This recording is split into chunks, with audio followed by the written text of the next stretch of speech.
What if I told you that the battle for your destiny isn't just happening while you're awake, but while you're at your most vulnerable, fast asleep in your own bed? Have you ever noticed how the moment you decide to get serious about your faith, or the night after you've had a massive spiritual breakthrough, suddenly your sleep becomes a battlefield? You toss and turn, your mind races with anxieties you thought you'd already surrendered, or worse, you're plagued by dreams that leave you feeling more exhausted when you wake up than when you laid down. This isn't just stress or a bad night. In the spiritual realm, sleep is a sacred window, and because the enemy knows he can't stop what God is doing in your waking hours, he tries to hijack your subconscious. He knows that if he can steal your rest, he can steal your strength for the next day. But today, we are drawing a line in the sand. We're going to look at exactly why your sleep is under fire and, more importantly, how to weaponize 3 specific psalms to turn your bedroom back into a sanctuary of peace. To understand why the enemy attacks your sleep, you have to realize what sleep actually represents in the Bible. It's not just biological downtime. It's an act of trust. When you sleep, you are essentially saying, God, I am not in control, but I trust that you are. The enemy hates that surrender. He wants you to believe that if you aren't worrying, things will fall apart. This is why many of you feel that sudden jolt of adrenaline at 2 a.m. It's a targeted distraction. Think about the parable of the weeds in Matthew 13, verse 25. It says, "But while men slept, his enemy came and sowed tares among the wheat." Notice the timing. The enemy didn't show up in broad daylight when the farmer was watching. He waited for the cover of night. He waited for the moment of rest to plant seeds of doubt, fear, and confusion.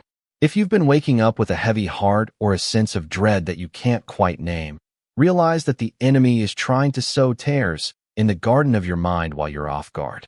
But here is the good news. God is the original watchman. While the enemy tries to sneak in, Psalm 121 verse 4 reminds us that he who keeps Israel shall neither slumber nor sleep. You serve a God who stays awake so you don't have to.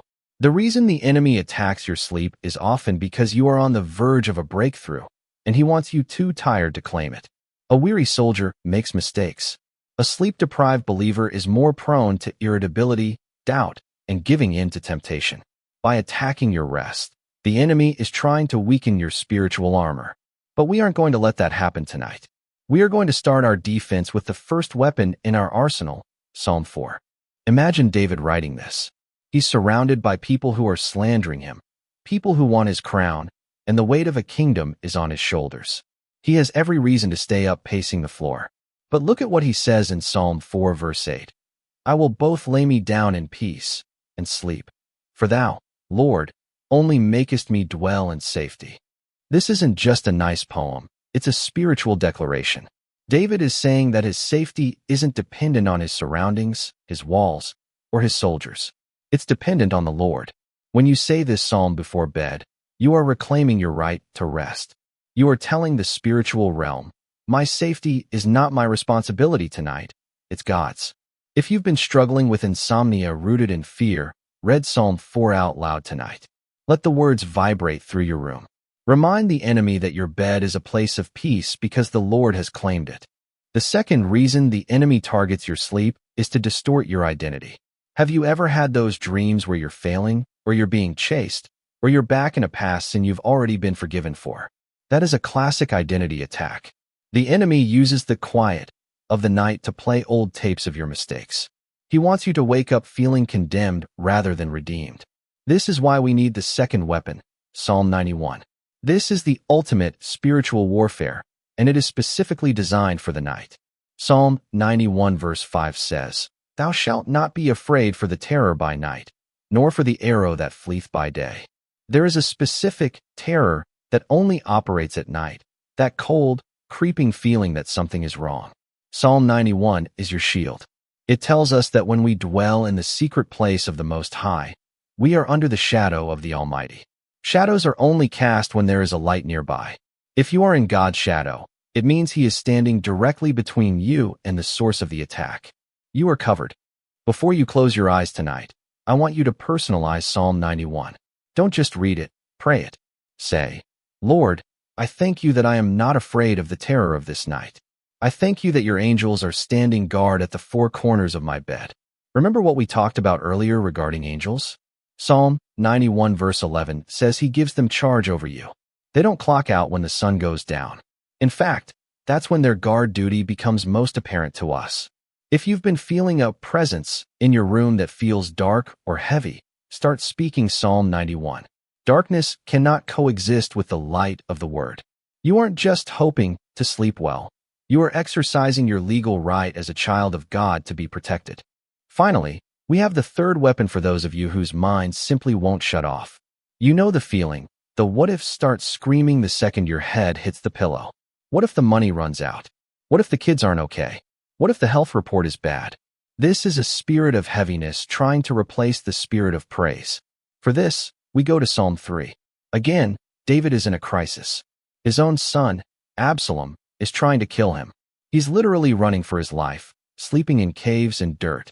Yet, in Psalm 3 verses 3 to 5, he says, "But thou, O Lord, art a shield for me, my glory, and the lifter of mine head. I laid me down and slept. I awaked, for the Lord sustained me." David understood that God wasn't just a shield around his body, but a lifter of his head. He lifts your perspective. He takes your eyes off the what-ifs and puts them on the I am. When you feel that mental spiral starting, stop and say, "Lord, you are the lifter of my head." When you can't sleep because the world feels heavy, remind yourself that the Lord sustains you. You don't have to hold the world together tonight. You don't even have to hold your life together tonight. You can let go, because the one who holds the stars in place is holding you. These three Psalms, 4, 91, and 3, are not just words. They are a spiritual frequency. They align your spirit with heaven's peace. If you've been fighting this battle, I want you to know that you are not alone. There are thousands of us standing with you in prayer tonight. The enemy may attack your sleep, but he cannot have your soul, and he cannot stop the purpose God has for your life.